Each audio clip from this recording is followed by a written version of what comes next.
Hi friends, welcome back to our channel. இன்றைக்கி நம்ம எந்த படத்தை பற்றி பார்க்க போகிறோம் அப்படின்னா, இந்த வாரம் வந்து தியேட்டர்ஸில் ரிலீஸ் ஆன காட்டேரா படத்தை பற்றி தான் நம்ம பார்க்க போகிறோம். அண்ட் இது வரைக்கும் நீங்கள் இன்னும் நம்ம சேனலுக்கு சப்ஸ்கிரைப் பண்ணாமல் இருந்தீங்கன்னா மறக்காமல் சப்ஸ்கிரைப் பண்ணி பெல் ஐக்கனை ப்ரெஸ் பண்ணி வச்சுக்கோங்க. அப்போ தான் நான் போடுற வீடியோஸ் வந்து உங்களுக்கு நோட்டிஃபிகேஷனாக வரும்.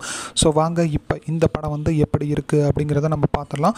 அண்ட் இந்த படம் வந்து தியேட்டர்ஸில் அவைலபிளாக இருக்குது. கன்னடா லாங்குவேஜில் தான் ரிலீஸ் ஆகிருக்கு, இங்கிலீஷ் சப்டைட்டிலோடு இருக்குது. ஸோ இது வரைக்கும் நீங்கள் இன்னும் பார்க்கல அப்படின்னா பார்த்துட்டு எப்படி இருக்குது அப்படிங்கிறத மறக்காமல் கமெண்ட்ஸில் சொல்லுங்கள். பார்த்துருந்தீங்கன்னா உங்களோட ஒப்பீனியன் என்ன அப்படிங்கிறதையும் மறக்காமல் கமெண்ட்ஸில் சொல்லுங்கள். சரி வாங்க இப்போ இந்த படத்தோட கதை என்ன அப்படிங்கிறத நம்ம லைட்டாக பார்த்துடலாம். அண்ட் அதே மாதிரி இந்த படத்தில் வந்து டி பாஸ் வந்து லீட் ரோலில் வந்து ப்ளே பண்ணியிருக்காங்க. அண்ட் அவங்க கூட சீனியர் ஆர்டிஸ்டான அவினாஷ் ஆகட்டும், அண்ட் அதே மாதிரி அச்சுத் குமார் ஆகட்டும், ஜெகபதி பாபு ஆகட்டும், எல்லோரும் வந்து ப்ளே பண்ணியிருக்காங்க. சரி, இப்போ இந்த படத்தோட ஒன்லைன் என்ன அப்படிங்கிறத பார்த்துடலாம். அண்ட் இந்த படத்தில் ஆரம்பத்தில் நம்மளுக்கு பீமனஹள்ளின்னு சொல்லிட்டு ஒரு வில்லேஜை காட்டுறாங்க. அண்ட் அந்த வில்லேஜில் ஃபாரன்சிக்கில் சேர்ந்த சிலர் வந்து ஒரு இது விஷயத்துக்காக ஒரு இடத்துல வந்து தேடிக்கிட்டே இருக்காங்க. அப்போ தேடுறப்ப தான் தெரிய வருது எலும்புக்கூடுகளும் மண்டை ஓடுகளும் வந்து அவங்களுக்கு கிடைக்குது அப்படிங்கிறது. சரி, ஓகே, அந்த டிசோசா அப்படிங்கிற ஒரு ஆஃபீஸர் வந்து தொடர்ந்து தேடுங்க, எவ்வளோ தான் கிடைக்குது அப்படின்னு பார்க்கலாம் அப்படிங்கிறதையும் அவங்க இன்ஸ்ட்ரக்ட் பண்ணுறாங்க. சரி, அதுபடி அவங்க டீமும் வந்து தொடர்ந்து தேடிக்கிட்டே இருக்காங்க. அண்ட் அதே மாதிரி நம்ம இன்ஸ்பெக்டர், இங்கே இருக்கிற இன்ஸ்பெக்டர் வந்து அவங்கக்கிட்ட கேட்குறாங்க, சரி எவ்வளோ தான் கிடச்சிருக்கு, ஒரு 30-40 கிடச்சிருக்குமா அப்படிங்கிற மாதிரி கேட்குறாங்க. அப்போ தான் அவங்க வந்து இல்லை, டோட்டலாக வந்து 107 மண்டை ஓடுகளும் எலும்புக்கூடுகளும் வந்து கிடச்சிருக்கு அப்படிங்கிற மாதிரியான ஒரு விஷயத்தை வந்து சொல்கிறாங்க. அது மட்டும் இல்லாமல் அவங்க கெரியரில் இந்த மாதிரி 100க்கும் மேற்பட்ட மண்டை ஓடுகளும் எலும்புக்கூடுகளும் வந்து ஒரே இடத்துல கிடச்சது இப்போ தான் அவங்க வந்து ஃபர்ஸ்ட் டைம் அப்படிங்கிற மாதிரியே சொல்கிறாங்க. இதை கேட்டுட்டு நம்ம இன்ஸ்பெக்டர் வந்து ரொம்ப டென்ஷன் ஆகுறாங்க. எனக்கு வந்து இதெல்லாம் வந்து நேச்சுரல் டெத்துன்னு எழுதி கொடுத்துருங்க, அப்போனா தான் இந்த கேஸ் வந்து க்ளோஸ் பண்ண முடியும். இல்லை அப்படின்னா இதெல்லாம் யார் என்ன அப்படின்னு கண்டுபிடிக்கிறதுக்கே வந்து பல வருஷங்கள் ஆகிடும், அண்ட் என்னோட நிம்மதியும் போயிடும் அப்படிங்கிற மாதிரி அவரும் சொல்கிறாரு. பட் ஆனால் அவங்க வந்து கேட்க மாட்டேங்கிறாங்க. இது வந்து சாதாரணமான ஒரு விஷயம் இல்லை, ஒரே இடத்துல வந்து 100க்கும் மேற்பட்ட ஒரு கொலை வந்து நடந்திருக்கு.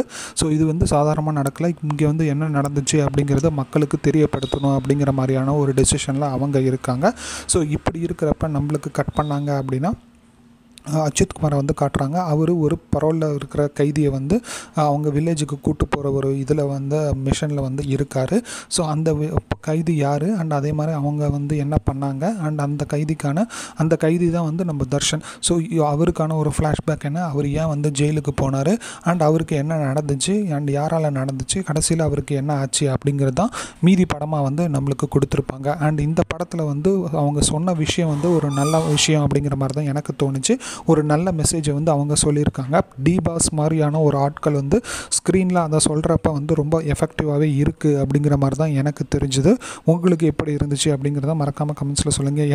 என்ன விஷயம் அப்படின்னா, யார் வந்து விவசாயம் செய்கிறாங்களோ அவங்களுக்கு தான் அந்த நிலம் சொந்தம் அப்படிங்கிற ஒரு விஷயத்தையும் சொல்கிறாங்க. ப்ளஸ் வந்து அந்த ஜாதி மதம் ப்ளஸ் வந்து அந்த தீண்டாமை அதெல்லாம் வந்து சொல்லியிருப்பாங்க. அது எல்லாமே வந்து நீட்டாகவும் எஃபெக்டிவாகவும் சொல்லியிருக்காங்க அப்படிங்கிறது தான் ஒரு உண்மையான விஷயமாக வந்து நான் பார்க்குறேன். அண்ட் இப்போயும் சில ஏரியாக்கள்லாம் இது நடந்துகிட்ருக்கிறது அப்படிங்கிறது தான் சோகமான ஒரு விஷயமாக நான் இன்னமும் பார்க்குறேன். அட்லீஸ்ட் இன்னும் கொஞ்சம் பேர் வந்து இதை பார்த்து வந்து திருந்தினாங்க அப்படின்னா ஓகே அப்படிங்கிற மாதிரி தான் எனக்கு தோணுச்சு. அண்ட் அதே மாதிரி இந்த படத்தில் வந்து ஸ்க்ரீன் ப்ளே நீட்டாகவே கொடுத்துருந்தாங்க. அண்ட் இந்த படம் வந்து முக்கியமாக 3 மணி நேரம் ஓடக்கூடிய படம் அப்படிங்கிறதையும் நீங்கள் தெரிஞ்சுக்கோங்க. உங்களுக்கு இந்த படத்தை பார்க்குறதுக்கு கொஞ்சம் பொறுமை அவசியம் அப்படிங்கிறதையும் நீங்கள் தெரிஞ்சுக்கோங்க. ஆக்ஷன் சீன்ஸ்லாம் வந்து அதெல்லாம் பண்ணியிருக்காங்க. அண்ட் டி பாஸ் வந்து அவ்வளோ பேர் அடிக்கிறப்ப அப்பா இவருக்கு என்ன உடம்பு அப்படிங்கிற மாதிரி தான் அந்த ஸ்க்ரீனில் பார்க்குறப்ப நம்மளுக்கு தெரியுது. குறிப்பாக 2 ஆக்ஷன் சீன்ஸ் வந்து சொல்லி ஆகணும். அந்த திருவிழா மாதிரி அந்த இன்டர்வலுக்கு முன்னாடி ஒரு ஆக்ஷன் பிளாக் வரும், ப்ளஸ் வந்து கிளைமேக்ஸில் ஒரு ஆக்ஷன் பிளாக் வரும். ரெண்டுமே வந்து வெறித்தனமாக வந்து ஃபைட் பண்ணியிருக்காரு அப்படிங்கிற மாதிரி தான் நம்ம சொல்லி ஆகணும். சினிமாட்டோகிராஃபியும் அதுக்கேற்ற மாதிரி டீசெண்டாக வந்து நம்மளுக்கு கொடுத்துருக்காங்க. அண்ட் அதே மாதிரி ஸ்டண்ட் கோரியோகிராஃபியும் ரொம்ப எஃபர்ட் போட்டு பண்ணியிருக்காங்க அப்படிங்கிறது நம்மளுக்கு தெரிய வருது.